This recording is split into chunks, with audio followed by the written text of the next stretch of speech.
Why do so many women regret marriage? Why are they regretting? Many come to my inbox every day and they tell me, Keith, I'm just regretting being here. What is this one thing that has made you regret being married, and how can you fix it? You see, many women have never understood that when they got into this marriage, they were sold a dream. They were sold the big picture, sold this is how it's going to be, but they did not understand that marriage calls for work. There's work because these are two people who are different from each other, which have to come together and agree. They agree to disagree, they agree to agree. So when you are sold a dream by your parents, by your folks, by your neighbors, by everybody, and by the media told you, oh, get into this, it's beautiful, you never really understood the work behind the dream. Number two, you see, back in the days, marriage used to be for survival. Look at our forefathers. Marriage used to be for survival. Kings married so that they can be able to make peace with other communities. And they had this wife and that wife and that wife. These were just bridges for survival. Now, marriage has become sacrifice.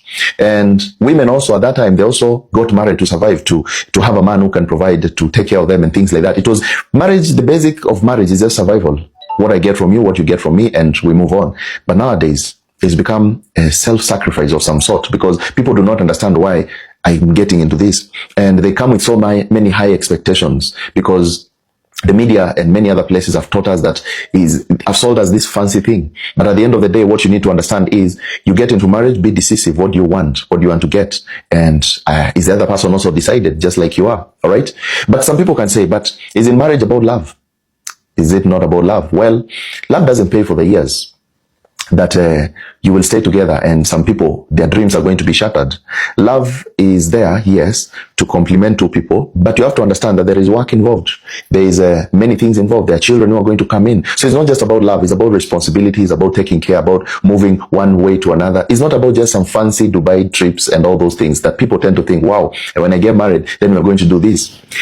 And you as a man understand, women marry for potential. Okay, so you have to keep your potential, you have to keep your status, you have to keep who you are. Yeah? But at the end of the day, what happens? Most women, they forget that it's about marrying potential. They marry the emotions, they marry the feelings that this guy has given you. And end result, when you just marry the feelings and you not marry the potential, or you marry some money somewhere, when the money is over, when the feeling is over, then you find yourself, you're just down there raising a grown-up man. And you'll keep on asking yourself, what did I get into? It is because you have not factored these things. Don't just marry based on emotions. Don't just marry because you have seen this person. Ask yourself, are we compatible both in the mind and in the emotion? Because love is a natural, emotional, and spiritual connection, which two people come together to be able to connect and to do great things, both emotionally, the feeling, and the mind, what they are going to produce. Because the mind is the womb of creation. What are you going to create?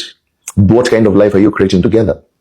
And if you don't know that you're creating a life together, then at the end of the day, your marriage is going to feel so dumb and waste of time. And you're just going to look at this person after the chemistry is over and you ask yourself, why did I get married?